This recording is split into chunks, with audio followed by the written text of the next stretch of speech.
ওকে, তাহলে আমরা চলে আসলাম সি প্যানেলে। তো এটা আমার এই সাইটের সি প্যানেল। তো এখন রেকর্ড চলছে। থ্যাংক ইউ মনে করার জন্য, রেকর্ড চলছে। তো এখানে দেখো কি কি বিষয় আছে। ফাইল ম্যানেজার আছে, মোবাইলে ফাইল ম্যানেজার আছে না? কি থাকে ফাইল ম্যানেজারে? হ্যাঁ, হ্যাঁ, পিকচার, ভিডিও, অডিও ইত্যাদি যা কিছু থাকার আমাদের মিডিয়াগুলো, সেগুলো সব ফাইল ম্যানেজারে রাখি। বা মোবাইলের ফাইল ম্যানেজারটা আমাদের মেমোরির সাথে আমাদের সম্পর্ক করে দেয়, তাই না? তো এটাতে খুললে দেখো সেরকমই যা কিছু আমার এই সাইটে আছে সেগুলো এই ফাইল ম্যানেজারে থাকে। এখানে এটা আমার একটা HTML সাইট ছিল। তো এই HTML সাইটটা এই যখন আমি এখানে অ্যাক্সেস করব, আমার ফাইল ম্যানেজারে যখন আমি ঢুকবো, তখন আমি এটা কিন্তু পেয়ে যাব। এই যে দেখো, তো এখানে আরেকটা স্টেপ আছে। তোমার পাবলিক HTML নামে একটা ফোল্ডার থাকে এখানে। এটাতে লগ ইন করতে, এটাতে অ্যাক্সেস করতে হয়। মানে এখানে ক্লিক করলেই দেখো যে ফোল্ডারের মতো চলে আসছে। এখানে দেখো পাওয়া যাচ্ছে index.html। তো এটার মধ্যে কি আছে, আমরা এটাকে ইচ্ছা করলে এখানেই এডিট করতে পারবো। এখানে এডিট অপশন আছে, এডিট। তো এখানে দেখো আমার উপর দিকেই আছে দিস ইজ ব্রেকিং নিউজ। তো এখানে আমি এটা খুঁজি, এই যে দেখো এখানে আছে, পাইছো?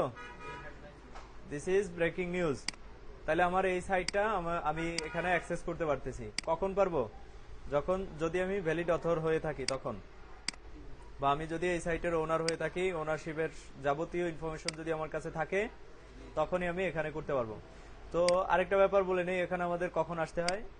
যদি আমাদের সাইটটা শুধু HTML দিয়ে তৈরি হয়, এই সাইটটা এখানে বলতে কোনো সাইট নেই, এখানে শুধু কয়েকটা HTML ট্যাগ আর কয়েকটা টেক্সট এখানে আছে, আর কিছু নাই। তো এরকম সাইটকে যদি কখনো এডিট করতে হয়, যেমন আমার এখানে একটা ট্যাগ যুক্ত করতে হবে। যেমন ধরো আমার এখানে যুক্ত করতে হবে মেটা। এক কাজ করি, কি কি মেটা আছে সেগুলো একটু দেখে নিই। মেটা ট্যাগ লিস্ট,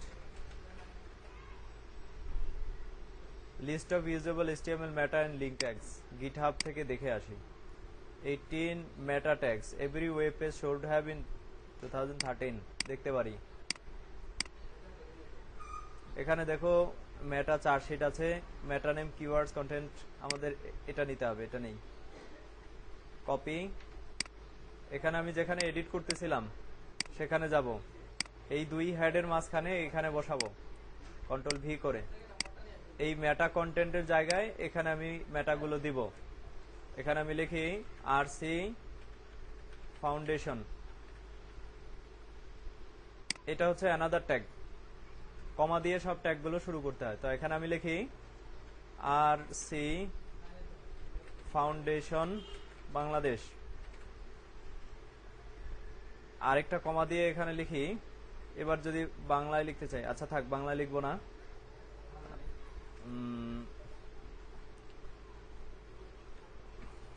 এখানে লিখি রাজ কম্পিউটার আউটসোর্সিং ক্লাব। তাহলে আমার কয়টা ট্যাগ হলো এখানে? তিনটা, 1 2 3, তিনটা ট্যাগ হলো। সেভ করি। আচ্ছা, এইভাবে সেভ করা যাবে না, এখান থেকে সেভ চেঞ্জেস এই বাটনে ক্লিক করতে হবে। তাইলে এখন এটা আমার সেভ হয়ে গেছে, বুঝা গেল? তাহলে সেভ হয়েছে কিনা কি করে জানতে পারবো? এখানে আমার সাইটে যাব, এখানে যে রিলোড করলাম। এবার আমি এখানে রাইট বাটন ক্লিক করে ইন্সপেক্ট এলিমেন্ট এই বাটনে ক্লিক করব। এটাকে একটু আপ করি। এখানে দেখো এই হেডের মধ্যে এখানে এই বাটনটাতে ক্লিক করলাম। দেখো এখানে মেটা নেম, কিওয়ার্ডস, কন্টেন্ট, এখানে চলে আসছে RC ফাউন্ডেশন বাংলাদেশ, রাজ কম্পিউটার আউটসোর্সিং ক্লাব। তার মানে আমাদের কাজটা হয়েছে। এইভাবে আমরা ইচ্ছা করলে কোনো HTML সাইটে আমরা এখানে এইভাবে কোনো ট্যাগ ইত্যাদি যুক্ত করতে পারি। আরেকটা কিছু যুক্ত করি। এখানে দেখো এখান থেকে আবার নেই ডেসক্রিপশন, কপি, এখানে বলে দিছে 150 ওয়ার্ডস। এটা কেন বলছে আমি সেটা বলতেছি একটু পরে।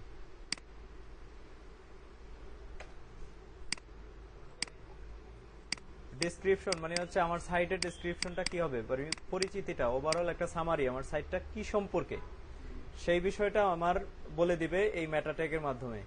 তাহলে এখানে 150 না 30 থেকে 155 ওয়ার্ড পর্যন্ত আমরা এখানে লিখতে পারি। ঠিক আছে, আমি এক কাজ করি, এখান থেকে লরেম ইপসামকে ব্যবহার করি। এই পর্যন্ত নেই, কপি করলাম।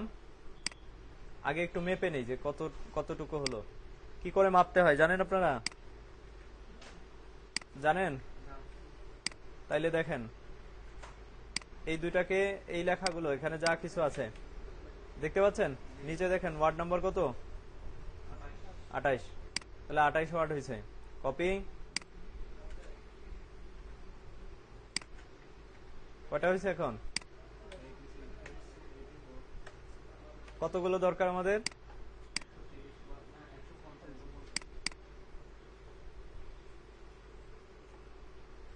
155 ওয়ার্ড।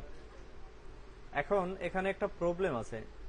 আমার ভাষায় 155 ওয়ার্ড এটা নাকি নাকি এটার অন্য কিছু বোঝাচ্ছে, সেটা আমি একটু দেখে আসি। এরকম হওয়ার কথা না। এটাকে আমরা রিভিউতে যাব। এখানে গিয়ে এখানে ওয়ার্ড কাউন্ট নামে একটা অপশন আছে, কোথায় একটু খুঁজে নিতে হবে, এখানেই।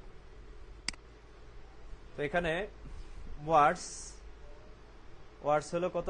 39 ওয়ার্ডস। তারপরে ক্যারেক্টার আছে কতটা? নো স্পেস, স্পেস ছাড়া 208টা, স্পেস সহ 246টা। তাহলে এখানে ওয়ার্ড আছে আমার 39। ধরো আমি এটুকুই ব্যবহার করছি আপাতত, টেস্ট করব পরে। পেস্ট করলাম।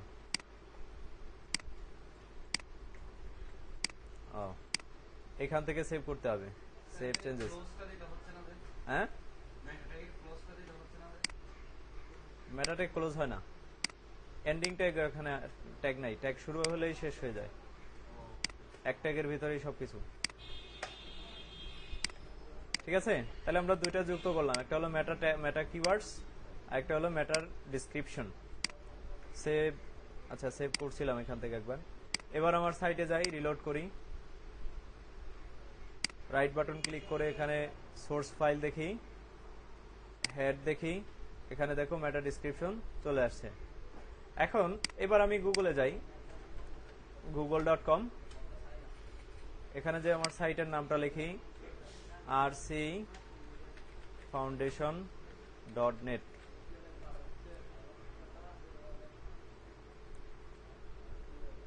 rcfoundation.org, এটা তো হলে হবে না, এখানে আমি ফিক্স করে দিই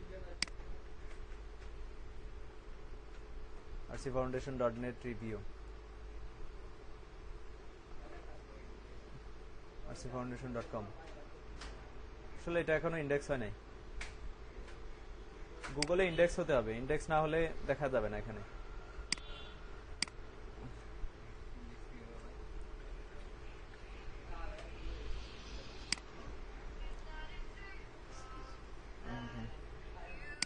হয় নাই, এটা ইন্ডেক্স হয় নাই, তাহলে দেখা যাবে না। আচ্ছা, এই সিমিলার কাজটা আরেকটা সাইটে দেখি, raihanstech.com। এখানে দেখো এই সাইটটা চলে আসছে। তো এখানে আমরা যেটা ডেসক্রিপশনে যোগ করছিলাম সেটা কিন্তু এটা, আমার মেটা ডেসক্রিপশন এটা ছিল। আবার এই সাইটের আরেকটা যে মেটা ডেসক্রিপশন সেটা হলো এটা, this is an example within. তো এটা আমার, ওকে, এগুলো আমাদের ক্লাসগুলো ইউটিউবে দেখা যাবে। আর অন্যান্য সাইটের যে ডেসক্রিপশনগুলো সেগুলো এইভাবে থাকে, এভাবে পাওয়া যায়। ওকে, তাহলে আমরা যে ডেসক্রিপশনটা যোগ করলাম, এই ডেসক্রিপশনটা হলো প্রত্যেকটা সাইটের এখানে দেখাবে, অর্থাৎ সাইটটা সম্পর্কে। সাইটটা কি এখানে বলা আছে যে Raihanstech is a team of freelancers in Chittagong, Bangladesh.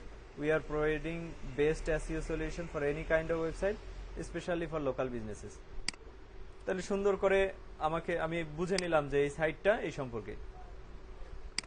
এখন মেটা ডেসক্রিপশন না দিলে কি হয়? ডেসক্রিপশন না দিলে এটা হবে যেটা আমার প্রয়োজন নেই, এরকম কিছু হবে। ডেসক্রিপশন দিলাম না, সেজন্য এখানে কি আসলো? দিস ইজ অ্যান এক্সাম্পল উইজেট টু শো হাউ টু। এটা হচ্ছে বুটস্ট্র্যাপের একটা পেজ ছিল, তো সেখানে যে প্যারাগ্রাফটা ছিল সেটাই এখানে ও মনে করছে বা এটাকে অটোমেটিকলি ডেসক্রিপশন হিসাবে দিয়ে রাখছে। তাহলে এটা লিখে তো আর বোঝা যাচ্ছে না যে Raihanstech আসলে সাইটটা কি সম্পর্কে। বোঝা যাচ্ছে? বোঝা যাবে না, আদৌ বোঝা যাবে না। তো আমার নিজের পরিচিতি নিজে যত ভালো করে দিতে পারবো আরেকজন দিতে পারবে না। এজন্য আমরা নিজ থেকে গুছিয়ে লেখাটাকে এইভাবে রাখবো যেন একজন দেখলেই সাইটটা বুঝতে পারে যে এই সাইটটা এই সম্পর্কে। তাহলে সে মনে যদি মন চায় যে আমি সাইটটা দেখি, এখান থেকে আমার কিছু পাওয়ার আছে, তাইলে সে সাইটটা দেখবে, অন্যথায় সাইটটা সে দেখবে না। বুঝেছে? তো এই জন্য আমাদের ম্যাটার ডিসক্রিপশনটা ইম্পর্টেন্ট। ডিসক্রিপশন না দিলে আরেকটা কিছু আমার ডিসক্রিপশনের জায়গায় চলে আসবে, সেটা হয়তো আমার জন্য উপকারী নাও হতে পারে, বেশিরভাগ ক্ষেত্রেই উপকারী হয় না। আচ্ছা, এটার দরকার নেই, এটারও দরকার নেই। গিটহাবের লিস্টটা আমরা এখানে দেখি। সাবজেক্ট, ইউর ওয়েবসাইট সাবজেক্ট, এটা দরকার হয় না। কপিরাইট বা কোম্পানি নেম, এটা নেই। ধরেন এখান থেকে আপনি এই বিষয়গুলো এখান থেকে যে কেউ নিয়ে এগুলো ব্যবহার করতে পারে। অথরিটির ইমেল অ্যাড্রেস এগুলো দেয়া যায়, তবে আমার মনে হয় এবং সবাই ব্যবহার করে কিওয়ার্ড এবং ডিসক্রিপশন এগুলো। আর আরো কিছু ট্যাগ আছে মেটার মধ্যে, যেগুলো আমাদের যখন কোনো অ্যাপস আমরা ইনস্টল করব, যেমন মোবাইলের জন্য হতে পারে, অথবা ফেসবুকের কিছু অ্যাপস আছে, অথবা টুইটারের অ্যাপ আছে, সেগুলো যদি আমরা এখানে ব্যবহার করতে চাই তখন কিছু মেটাট্যাগ ব্যবহার করতে হতে পারে, কিন্তু এমনিতেই খুব বেশি একটা মেটাট্যাগের প্রয়োজন হয় না। বুঝে আসছে? আমরা আপাতত এই দুইটা অ্যাড করলাম আমাদের সাইটে। তো আশা করি বুঝতে পারছেন যে মেটাট্যাগ যদি HTML সাইট হয় তাহলে cPanel এ ঢুকে কোথায় পাওয়া যাবে এবং কোথায় এডিট করা যাবে। বোঝা গেছে তো? ওকে।